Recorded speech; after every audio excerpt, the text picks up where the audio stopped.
마음이 없이는 안 됩니다. 여러분, 뭐 하나를 사사로이 보지 마시고 가볍게 보지 마시고 붙들고 나가셔야 됩니다. 이사야 5장 10절에서 24절 말씀 제가 한번 읽어드릴게요. 악을 선하다 하며 선을 악하다 하며 흑암으로 광명을 삼으며 광명으로 흑암을 삼으며 쓴 것으로 단 것을 삼으며 단 것으로 쓴 것을 삼는 그들은 화 있을진저. 스스로 지혜롭다 하며 스스로 명철하다 하는 그들은 화 있을진저. 포도주를 마시기에 용감하며 독주를 빚기에 유력한 그들은 화 있을진저. 그들은 뇌물로 인하여 악인을 의롭다 하고 의인에게서 그 의를 빼앗는도다. 이로 인하여 불꽃이 그루터기를 삼킴같이 마른 풀이 불 속에 떨어짐같이 그들의 뿌리가 썩겠고 꽃이 티끌처럼 날리리니 그들이 만군의 여호와의 율법을 버리며 이스라엘의 거룩하신 자의 말씀을 멸시하였음이라. 아멘. 이런 일이 일어나는 것이 우연이 아니라는 것입니다. 우리가 여호와의 율법을 버리고 이스라엘의 거룩하신 자의 말씀을 멸시했기 때문에 선과 악이 바뀌는 일이 생겼다는 것입니다. 하나님이 주관하시고 하나님이 주권을 가지고 우리를 통치하시고 다스리셔야 될 이 나라가 믿는 그리스도인들이 하나님의 다스림과 통치에서 벗어나기 시작하니 그 빛이 희미해지기 시작하는 겁니다. 그 소금의 맛을 잃기 시작하는 겁니다. 그러니까 당연히 썩어버릴 수밖에 없고 선을 악으로 악을 선으로 말하는 겁니다. 우리가 성전의 기초를 놓는 것들을 지금 보고 있습니다. 저는 늘 누구와 이야기할 때마다 저의 어떤 숙명과 같은 지금 시대의 목회자로서의 아픔과 사명에 대한 이야기를 합니다. 제가 살아가고 제가 목회하는 지금 이 상황에서는 열매는 없을 겁니다. 너무 슬픕니다. 목회자가 생명을 걸고 영혼을 갈아넣으며 목회를 하는데 열매가 없다. 통탄할 일이고 지치는 일입니다. 그런데 그럴 수밖에 없습니다. 다 썩어버려서 도려내고 먹고 도려내고 먹을 수 있는 상황이 안 됩니다. 지금 그 과실의 나무들이 뿌리가 다 썩어버려서 1년 내내 농사를 지어도 수백 개씩 열리던 사과나무에 모두가 다 썩어서 써서 먹을 수 없게 되고 두세 개, 네다섯 개의 사과만 거둘 수 있게 된다면 여러분 어떻게 해야 됩니까? 네 다섯 개라도 먹어야지 라고 생각하시겠습니까? 그럴 수도 있어요. 왜냐하면 과실나무는 심으면 열매를 맺어서 그것이 상품화 될 수 있기까지는 한 3년 이상 걸린답니다. 그러니까 3년 이상 나는 배를 골아야 되는 거예요. 그거를 뿌리를 뽑고 다시 심어버리면. 근데 지금 상황이 그래요. 그래야 다음 세대가 그래도 열매를 먹을 수 있습니다. 우리의 세대는 지금 열매를 거둘 수 있는 세대가 아닙니다. 지금은 뿌리를 뽑아버려야 됩니다.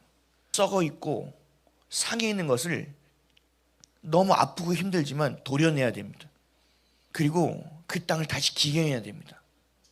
그리고 그 썩은 흙들을 버려내고 그 안에 있는 돌들을 걸러내고 그 가라지를 다 뽑아내고 다시 과실나무를 심어야 되는 시기가 지금입니다.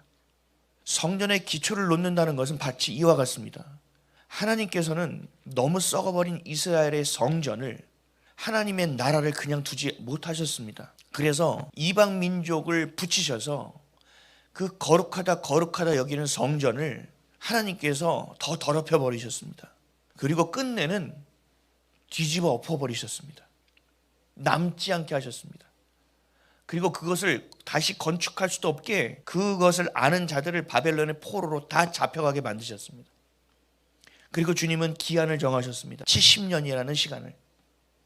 이 시간 동안은 너희들이 심으려고도 하지 말아라. 이 기간 동안은 열매를 거두려고도 하지 말아라. 이 기간 동안은 아무것도 없다. 너희들의 마음으로 시작하여 다시 성전의 기초를 쌓아라. 이것이 이스라엘 백성에게 주님께서 원하셨던 모습이라는 겁니다.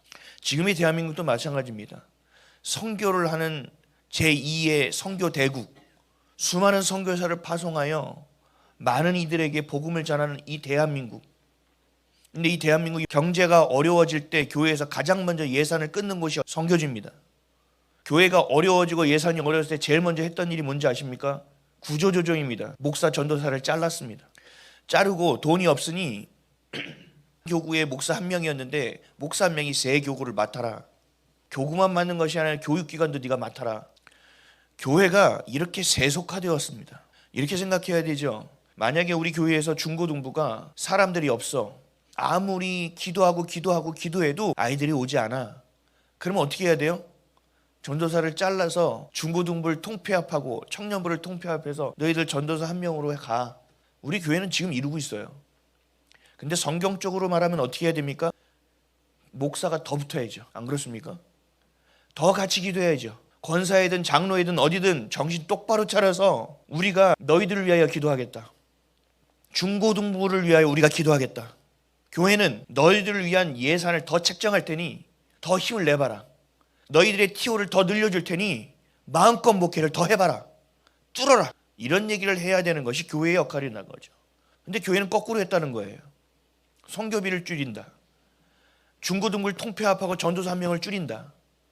이게 말이나 되는 얘기입니까? 억울하면 부응해.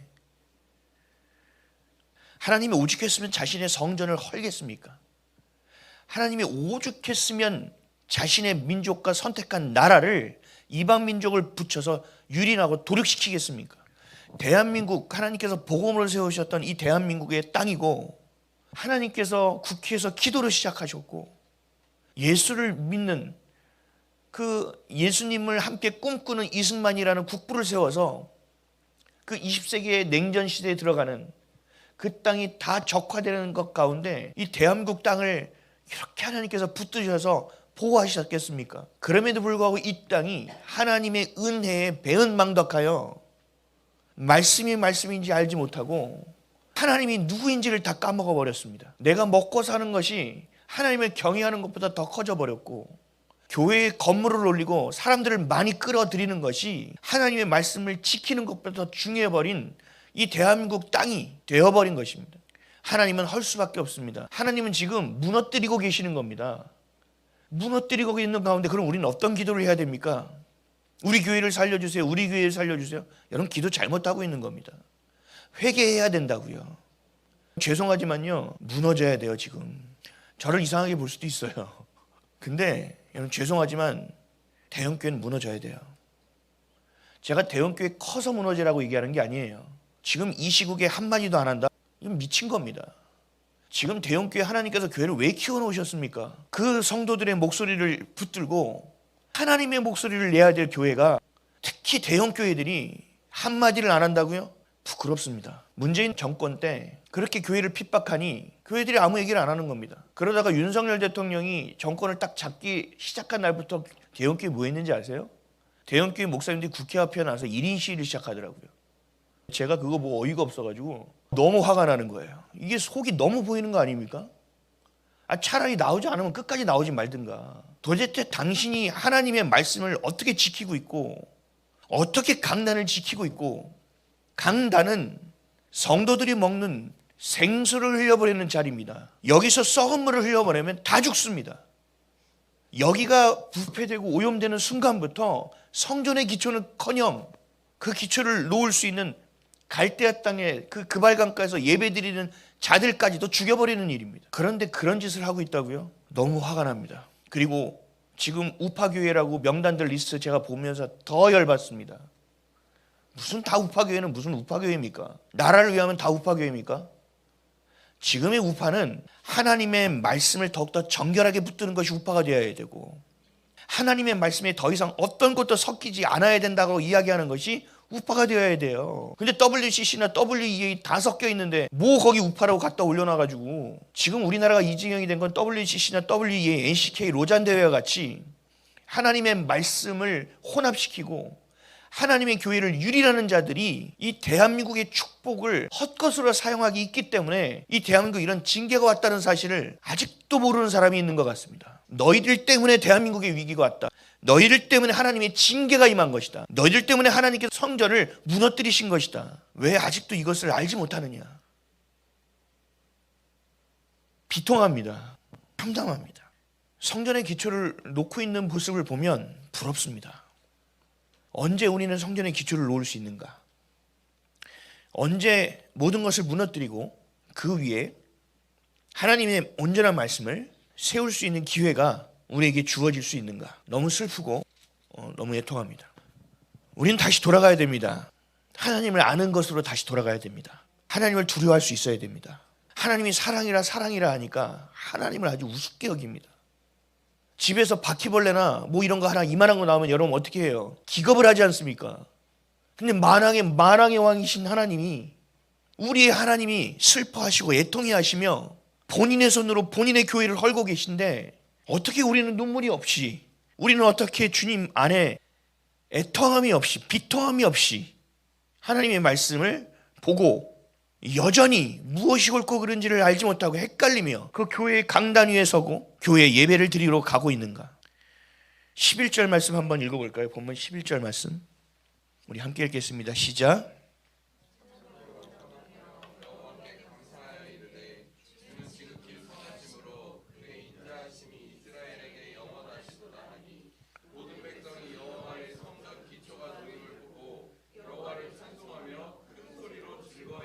(12절) 제사장들과 레위 사람들과 나이 많은 족장들은 첫 성전을 보았으므로 이제 이 성전의 기초가 놓임을 보고 대성통곡하였으나 기쁨으로 크게 함성을 지르니. 13절이요 백성이 크게 외치는 소리가 멀리 들리므로 즐거이 부르는 소리와 통곡하는 소리를 백성들이 분간하지 못하였더라. 아멘. 여러분 아멘이십니까? 이들이 그렇게 힘들게 어렵게 하나님이 성전의 기초를 헐었다는 것에 대한 하나님의 마음을 깨달은 겁니다. 하나님의 마음을 알게 된 겁니다. 그리고 자신들이 얼마나 큰 죄악을 저질렀는지 안 겁니다. 그러니까 그 갈대아 땅 그 그발 강가에서 회개하는 자들이 하나 둘 모이기 시작한 겁니다. 그 안에서 하나님께 기도한 겁니다. 회개한 겁니다. 다시 뭘 세워주십시오. 뭘 세워주십시오. 이런 기도도 했겠죠. 그냥 가장 중요한 것은 뭐였느냐? 다시 성전의 기초를 쌓는 겁니다. 주님 우리가 잘못했습니다. 주님 우리가 잘못했습니다. 하나님을 우습게 여겼습니다. 하나님을 경솔히 여겼습니다. 하나님 우리가 먹고 사는 것에 너무 목을 메었습니다. 하나님이 하나님 되신지를 우리가 잊고 살았습니다. 라는 그 회개가 70년 동안 계속됐단 말이에요. 70년 동안. 태어났습니다. 70살이 될 때까지 그 기도를 하고 있었다고 생각해 보십시오. 근데 성전의 기초가 쌓이는 겁니다. 드디어 성전의 기초를 놓은 겁니다. 드디어 하나님 우리의 예배를 받아주시는 겁니까? 드디어 우리의 회개를 주님께서 받으신 것입니까? 그래서 이들의 마음 가운데는 감격이 일어난 겁니다. 여호와를 자발적으로 찬송하기 시작한 겁니다. 큰 소리로 즐거이 주님을 예배하기 시작한 겁니다. 그리고 그 안에서 대성통곡하기 시작한 거예요. 다시는 이런 일이 일어나지 않게 하겠습니다. 주님, 다시는 우리의 후손들이 말씀을 잊지 않게 하겠습니다. 지금으로 마찬가지죠. 다시는 WC와 WA와 같은 아버지 이런 일이 일어나지 않게 하겠습니다. 하나님 우리 성도들이 더욱더 깨어나서 하나님의 말씀에 절대 순종하며 복종하며 하나님의 말씀에서 조금이라도 흐트러진 것이 있다면 하나님 목숨 걸고 지키겠습니다라고 대성통곡하며 회개하며 감사하며 기뻐하며 찬양하는 겁니다. 그러니 멀리서 사람들이 들었을 때 이게 우는 거냐 이게 기뻐하는 거냐 감이 안 잡힐 정도로 이 백성들이 모여 성전의 기초를 놓고 통곡하며 감사하며 찬양하고 있었다는 겁니다. 전 너무 부럽습니다. 우리에게도 이런 날이 속히 와야 됩니다. 이런 날이 반드시 올 겁니다. 왜요? 하나님은 여전히 오늘도 살아계시며 역사를 주관하시며 우리에게 기회를 주고 있습니다. 여호와께 돌아오라, 내게 돌아오라. 주님이 돌아오라는 것은 뭐예요? 용서하겠다는 것이 전제되어 있는 것 아닙니까? 우리가 삶을 살아갈 때 제가 많은 성도들을 상담을 해보니 참 슬플 때가 있어요. 어떤 슬플 때냐면요, 자신이 잘 살고 있다고 착각할 때예요.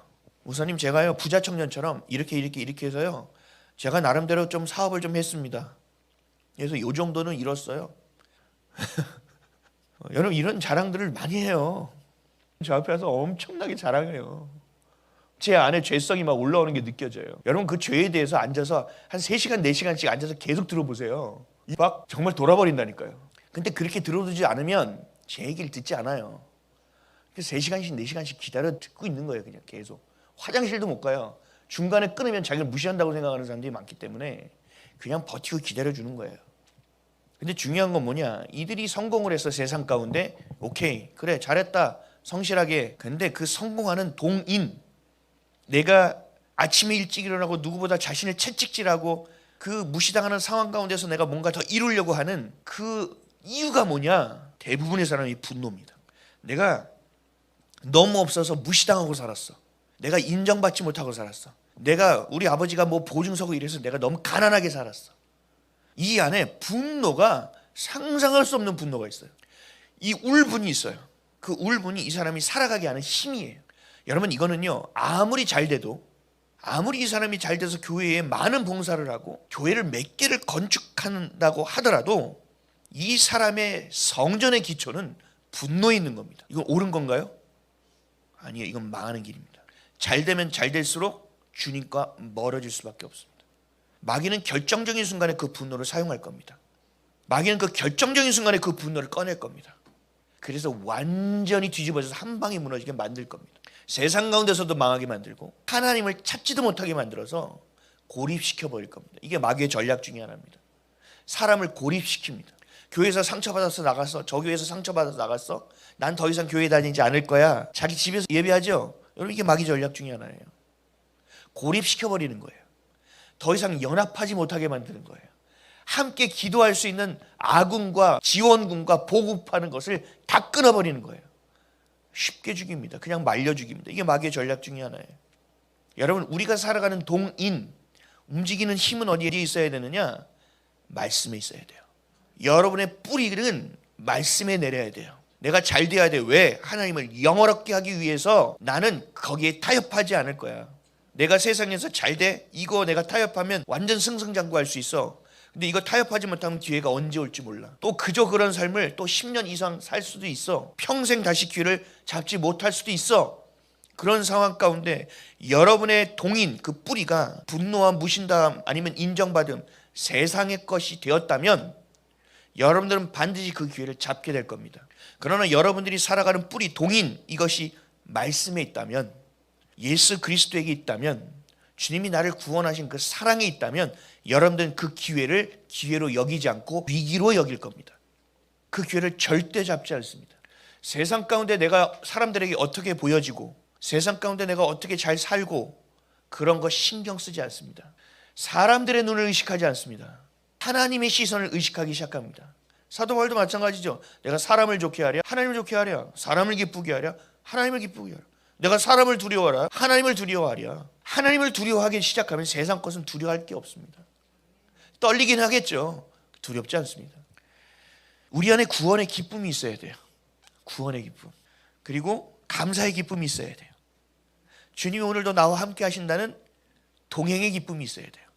오늘 내가 기도하잖아요. 근데 이 기도를 하나님께서 지금도 듣고 계시다는 그 기쁨이 우리 안에 있어야 돼요. 그 기쁨이 우리 안에 있을 때 여러분들 마음에 있는 성전의 기초가 예수 그리스도라는 모퉁이 돌로 인하여 다시 쌓게 되어지는 겁니다.